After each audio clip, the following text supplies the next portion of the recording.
Welcome into the College Football Every Game on the Board podcast, week number 9. We're getting after it here, guys. The top of the card, 103, 104, down to rotation number 127, 128. We like to say go to the Wager Talk live odds screen.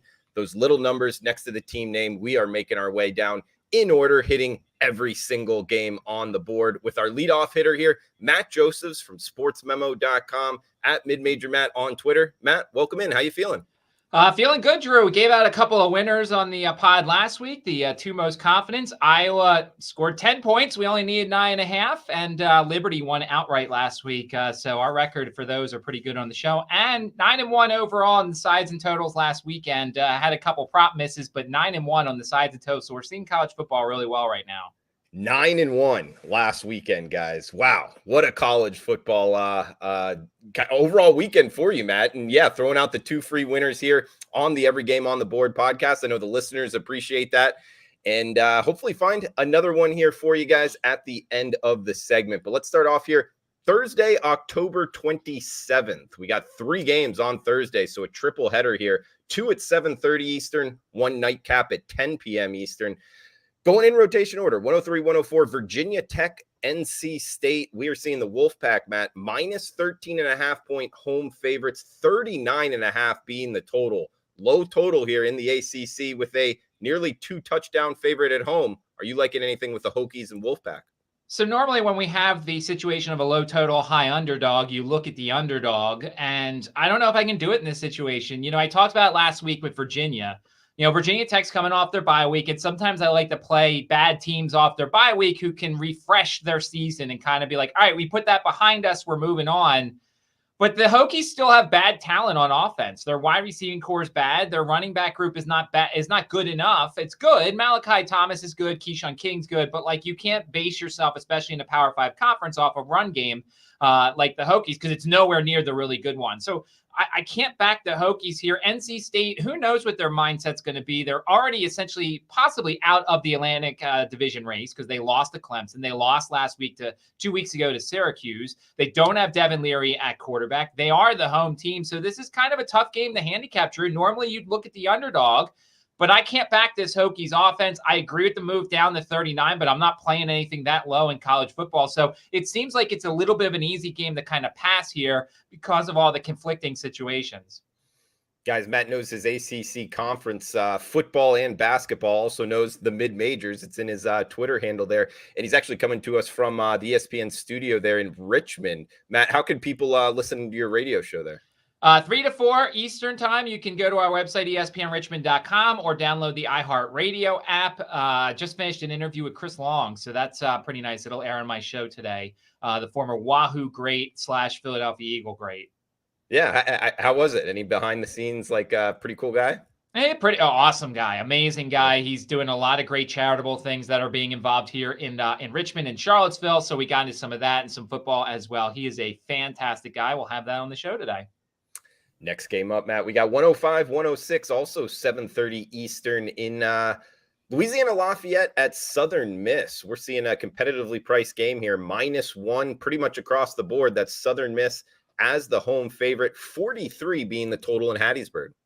Yeah, so Louisiana's tough to figure out, Drew. I mean, they've got some injuries. Chris Smith has been banged up in the backfield. I still can't get that out of my mind watching the Monroe game where they looked absolutely awful on offense, but their defense is really good. And you look at Southern Miss coming off of a somewhat lackluster win at Texas State. Obviously, I'd love for Southern Miss to get the win here. We have a Southern Miss win total over that we sort of need, but Louisiana's the better team. Now, you don't usually like to play the road teams short weeks because of the fact that there is the travel. Southern Miss has a funky offense a little bit. Do like Frank Gore Jr. here. But it's an interesting game, Drew, and it's tight for a reason because I don't know necessarily which Louisiana we're going to get. The one that looked really bad against Monroe, the one that looked really good last week against Arkansas State. Yeah, Monroe's improved. I know we don't have him on our slate this year, but that might have had something to do with it. Also, I noticed you made the transition to calling them Louisiana. Have you given up on UL Lafayette? Yeah, I'm gonna try and call them what the way they're supposed to be. I'm gonna try and be like that. So yeah, and you're right because last week my best bet was the over in the Army Louisiana Monroe game, and because as we talked about, the Warhawks offense is improved. So certainly I'm going to give them credit, but Louisiana still should probably be better than their in-state rivals. We got the nightcap on Friday, guys. 107, 108, 10 p.m. Eastern, 7 p.m. Pacific kick here. Interesting handicap in the Conference of Champions. Utah at Washington State, 55 being the total. We're seeing the Utes minus 7-point road favorites. They opened 8.5. Been a 1.5 move here with some Cougar money at home. What are you thinking late night, Matt? Yeah, it's interesting because I remember we talked so much about Washington State earlier in the season. They go to Wisconsin and win that game. And even though, look, it's Wisconsin's not as good as they used to be, it's still a Pac-12 team winning at a Big Ten team. And I feel like that kind of buzz is worn off. Now, granted, look, Washington State's coming off a bye week.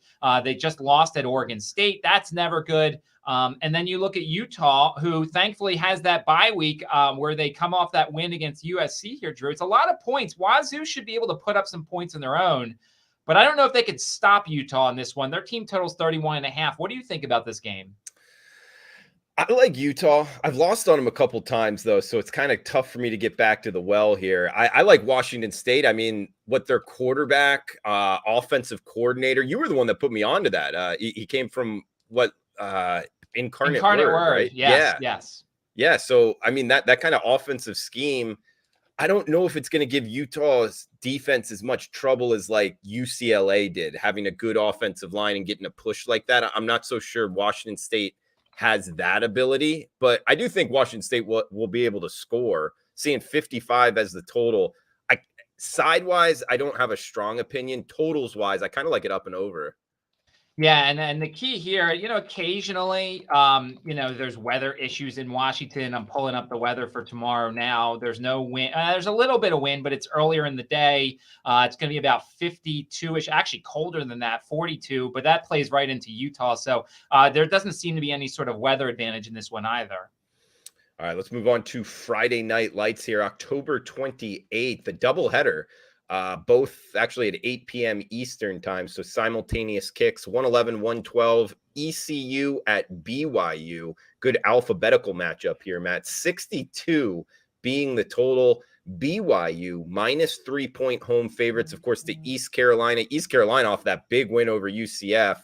BYU, I'm not really sure how healthy they are. I kind of think this 3 is short, though, Matt. In Provo, in the altitude. I don't know. What are your thoughts here? So I was just looking up, and this is one of these plays I'm probably not going to be able to play until game day because, as you said, BYU is really banged up. I'm looking at an article now from yesterday that says starting running back Chris Brooks, co-starting wide receiver Cody Epps are not going to play in this game this weekend. Brooks is averaging 6.1 yards per carry. Epps leads the team in receptions, receiving yards, and touchdowns, but Gunnar Romney looks like he's getting closer, and it seems like he might play. So if you have Romney and Puka Nacua, that's going to help out the offense a little bit, Drew. I think situationally and spot-wise, you play BYU or nothing here. East Carolina coming off the huge home win against UCF. I believe East Carolina has a bye next week. BYU's a prideful program. That road trip that they made to Liberty, they got embarrassed. Like, they did not look good at all. I feel like the home crowd's going to buoy them. But once again, I kind of want to wait to see what the injury report looks like, Drew. I almost wait. If it gets shorter, I might just take the money line for BYU. That way I don't have to worry about any sort of shenanigans or anything like that. But right now, the lean is BYU. But I got to wait until closer to kickoff to see what their injury situation looks like. Yeah, tough trip too. Going from the Carolinas all the way out to Utah. Not a trip a lot of probably that program is used to making. We got also 8 p.m. Eastern kick, 113, 114. Louisiana Tech at FIU. Talk about intriguing handicaps here, Matt. This opened minus 9.5. That was the Bulldogs. Louisiana Tech is the road favorite. Now we're actually seeing 6 in the hooks out there. So crossed over to the key number of 7. We're seeing FIU money, total of 57. Matt, this FIU program is really tough to get a beat on. I mean, they go get beat by 70 plus points to Western Kentucky. then they just went on the road and got a win. They stayed within the number against UTSA. Are they actually heading in the right direction under Mike McIntyre? What are you thinking in West Miami Friday night? So I like, once again, I kind of like FIU in this situation. I mean, obviously, I would have liked them more at the key number of 7. And look, I know some people in our industry may roll their eyes to this. I don't really care. Everybody's got their own kind of strategies. But I would kind of, if you do like FIU, buy the half a point and then make it, 7 and give yourself a key number of 7 here, because they're not very good defensively. I do like Grayson James. I had to watch, as I've talked about on this show, I do game casting for a company, and I actually had to watch the FIU New Mexico State game a couple weeks ago, and I liked what they did with James as their quarterback, and I like Tyrese Chambers. And Louisiana Tech can score, but their defense isn't very good, and they're coming off a very tough home loss to Rice in overtime. Situationally, this thing lines up very nicely for FIU. And I probably would recommend, if you're going to take them, buy the half a point, get the 7 before it falls to 6. I'm not telling you, I would never tell anybody to buy a full point, but a half a point, Drew. I don't know what your stance is, but I would feel a whole lot better with that key number of 7 than 6.5 with a bad team at home that I think should score some points. Yeah, it's an interesting concept. I mean, I don't know. I guess like you talked about, other people in the industry, like the kind of rule of thumb that I hear people talk about is don't buy points.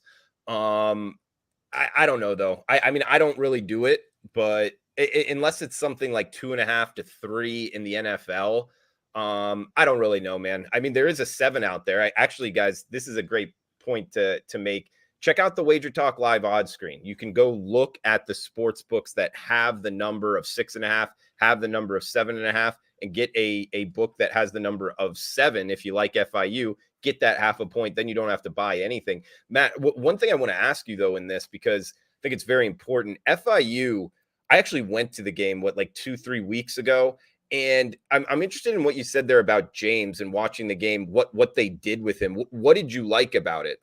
Because he looks like a pretty good athlete, but I don't know if he's like really bet on quarterback style. What did you like? So he's not a bet on quarterback, but in this situation, he might be, because like Louisiana Tech's defense is just not very good. And they did what they, when you're not a good team, Drew, but you have a really good quarterback, at least mobility wise, you get him out of the pocket, you allow him to use his legs a little bit, and you almost run the Madden style offense. And people who watch this may know, like, when you had Michael Vick or you had insert fast quarterback on Madden, you basically rolled out and you ran Michael Vick to the left, you ran Michael Vick to the right. Like, you basically ran like an offense that was basically just quarterback based.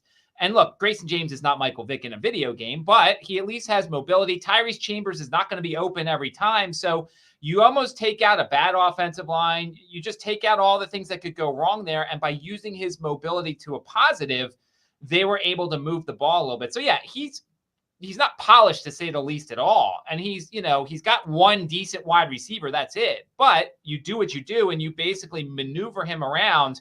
And that means the defense has to maneuver around. And there could be some openings for either to run or for him to throw some passes to Chambers or as tight end, whoever. Yeah, I agree with you. I think that's what FIU needs to do. I think that's what they will do. I went to the game against UTSA on a Friday night. One of the great things I like to do, Matt, is be able to go to games like that, where I've literally been to many, many high school games where there's a better atmosphere and more people than an FIU home game. But one cool thing about it is you can go sit right behind each sideline and kind of see how they're acting. And one thing I noticed from James is, yes, he's a good athlete. He's a big kid. They should actually run him more, like you're talking about. He struggles throwing the ball downfield, like with touch on a deep ball.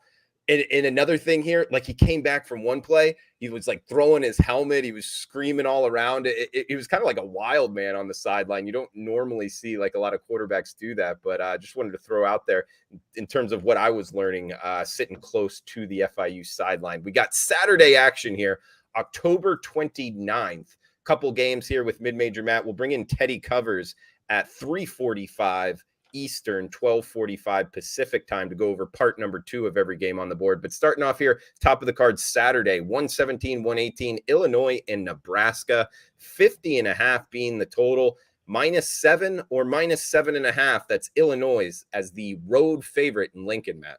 So I try and stay away from the Big Ten outside of like, some unders every once in a while. I mean, both these teams are coming off the bye week, and I had under on Minnesota's team total when they played Illinois, and Minnesota looked bad against this defense.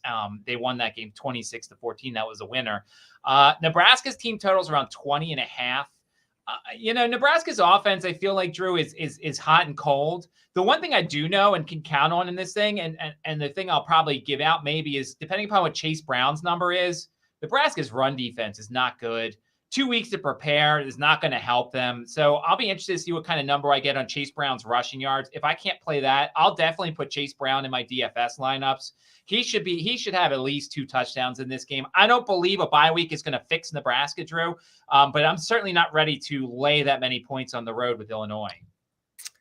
Next up, 119, 120, 12 o'clock noon Eastern. We got 9 a.m. Pacific kick here. Boston College at UConn. BC minus 7.5-point road favorites. 44.5 being the total. UConn competitively priced here against an ACC team, Matt. I don't know. What are you thinking? It's so crazy, Drew, because you look at this game and you're like, BC should kill them. Yeah. BC did not look very good against Wake Forest. BC's defense is probably good enough to play well in this game, but you're making the travel. Now, granted, it's a short travel to UConn. And it's crazy, Drew, because UConn may have found a quarterback and then he gets hurt in the first game of the year. And so now they're coming off a bye week. They played well at Ball State, Drew. I mean, I guess losing 25-21 is playing well for them. Oddity for Boston College here, Drew, second of 3 straight games for them playing a team off a bye week, which I find interesting. Not that that's a huge advantage for UConn in this situation, Drew. I really want to play UConn plus the points here. I just don't think I can do it because Boston College could throw 3 touchdowns to Zay Flowers and win this game 21-0, and I can't cover this one, even if Boston College is terrible. Matt, getting in your comfort zone here for the next 3. Coastal Carolina at Marshall, primetime, 7 o'clock Eastern kick in Huntington. 121, 122, the rotation number. Marshall, the Thundering Herd, minus 2.5-point home favorites, 55.5 being the total here, Matt. So, I love this game. This one is fantastic. We'll take the Marshall side first. I was very impressed with what Marshall did down in Harrisonburg last week. Now, granted, part of that was JMU didn't have Todd Centeio. Their starting quarterback was out. The backup threw 3 interceptions, and JMU couldn't mount any drives or anything. But you got to give some credit to Marshall there. Marshall's got a good defense. The Gilmore kid, who's Stephon Gilmore's son, they're playing good defense. And then you got Coastal, Drew, and I do think the bye week's going to help Coastal. They got embarrassed against ODU at home 2 weeks ago. I think the bye week's going to help Coastal. The best play probably in this game is the over. I do think Coastal refines some things, fixes some things in terms of their offense. I don't know if they can fix their bad defense in this one. I think both sides can put up some points. So my lean, if I was to play anything in this game, would be the over. Good one there in Huntington. And I don't know about a good one here. Definitely a little bit of a degenerate special feel. Not late night, but just the teams here. New Mexico State at UMass. We got New Mexico State, the Aggies, minus 2-point road favorites, 39. So a sub 40 total here. What, going from Las Cruces, New Mexico to Massachusetts? This is a wild trip. There's a lot to handicap here, Matt. Right up your alley, man. What do you think in New Mexico State, UMass? So the first thing I'm looking at here is the weather. It's a cold day. It's going to be a UMassian sort of day with, temperatures in the 50s coming down to the 40s for this one. It's a 3:30 kickoff. So it's going to be probably attended by 6 people. One of my losses last week was I had the team total under for New Mexico State, and I was surprised that New Mexico gave up 21 points to them. And actually, that was, if I remember correctly, 2 weeks ago because New Mexico played somebody else last week. So New Mexico State's actually coming off a bye week here. And then you've got UMass also coming off a bye week after a 34-7 loss to Buffalo. I mean, I can't, in good conscience, Drew, give out a play here. If I was to play anything here, it would probably be UMass.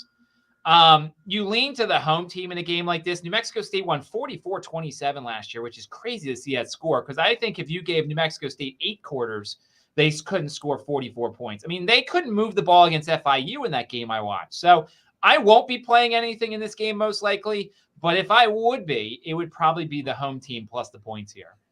Yeah, I mean, it's tough to lay points with New Mexico. You're going from Las Cruces to Amherst. That's New Mexico to Massachusetts. I don't know. There's just that's a lot going on. It'd be UMass or pass, and it's really tough to bet UMass. Guys, he's Matt Joseph. He brings up his one loss, and that was his only loss of the weekend, right, Matt? That was my only total side loss. Yes. Okay, side loss. So what was your overall college football record last weekend? I was 9-3. A couple of Okay. tough losses on some props. Jahmyr Gibbs had a weak game last week. I thought he was going to run all over for Mississippi State. And then I put a small play on, Michael Penix to have over 2.5 touchdowns against Cal. They had a horrendous first half, and then he had 2 in the second half. So that one fell short too.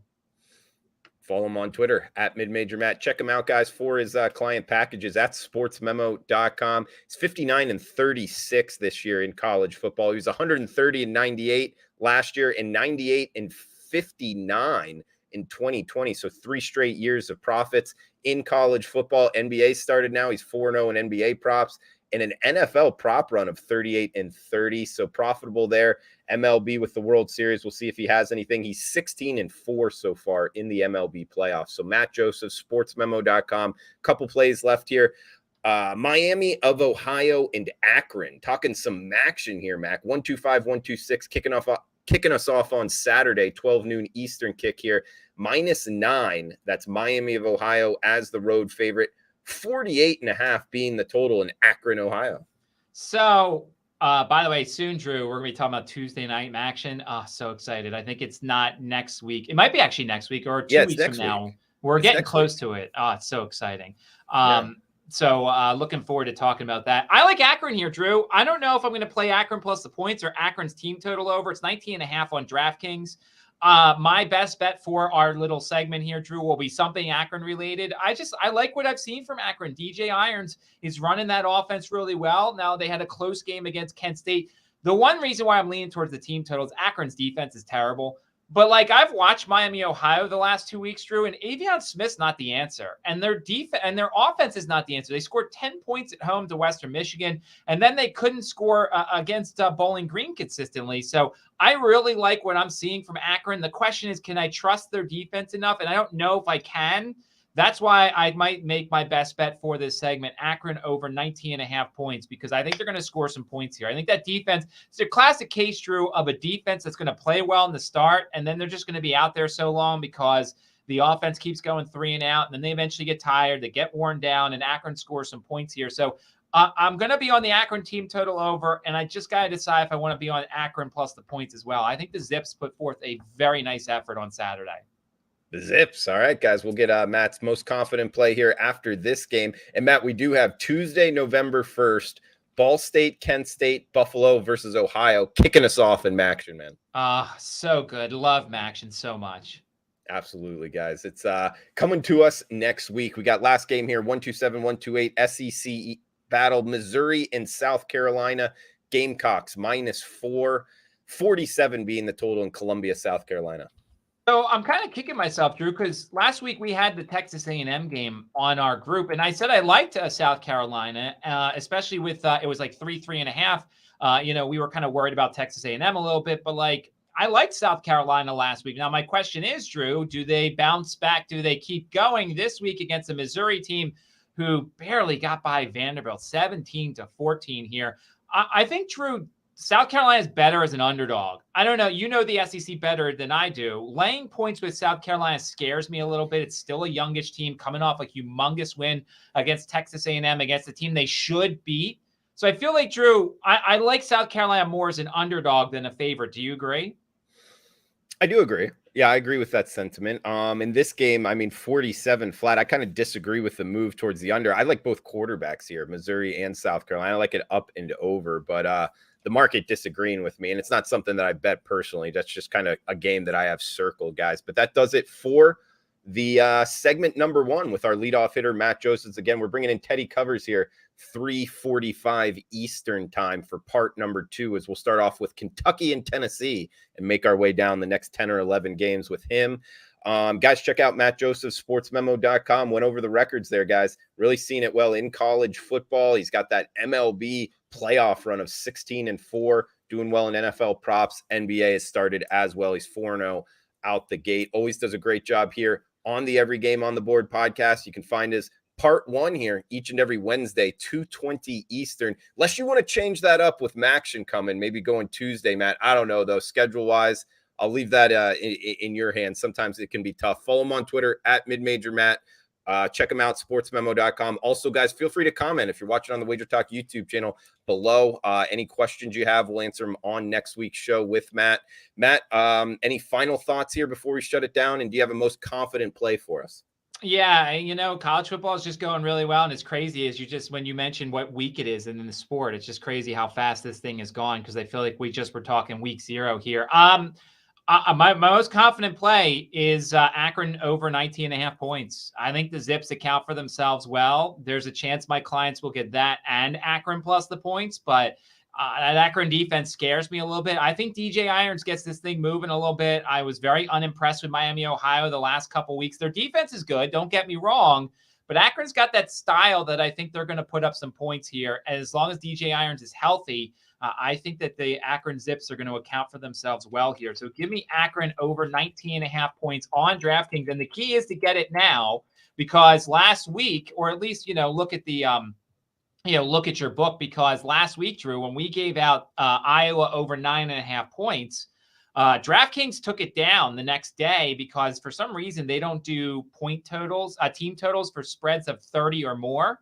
And obviously Ohio State moved to 30-point favorite in that game, so they took that down. Now that's might be just one book, but if you had DraftKings, you had a team total on on Wednesday. You did not have it on Thursday when that thing moved to 30. So timing is everything in this stuff. Absolutely, guys. Yeah, no, that's get on it. We don't want it to drop here. And Matt, just last handicapping question for you: is DraftKings the only one with team totals out? And if so, when do the other books usually come out with team totals? So a lot of them come out Friday or Saturday, which DraftKings usually puts them out on Tuesdays because I usually have them Tuesday nights. The last bit of notes that I add to my handicapping for this segment. So DraftKings has them out early, and the key thing for team totals is finding those key numbers. When you're trying to play overs, you don't want to be on the key numbers necessarily, and when you're playing unders, you want to make sure to get those key numbers when they're out there. You don't want to play like a dead number under and then lose out when it goes slightly over that. So looking for key numbers is the important thing if you're playing team totals in college football. Words of wisdom from Matt Joseph, sportsmemo.com, at MidMajorMatt on Twitter. This is the Every Game on the Board podcast, part number 1 in the books. We'll be back with part number 2 with Teddy Covers, wherever you're downloading your podcast at. Every Game on the Board, Wager Talk YouTube channel as well. Please smash that like button. Feel free to reply below and cash those tickets. We'll be back at 3:45 Eastern, guys. Thanks for tuning in.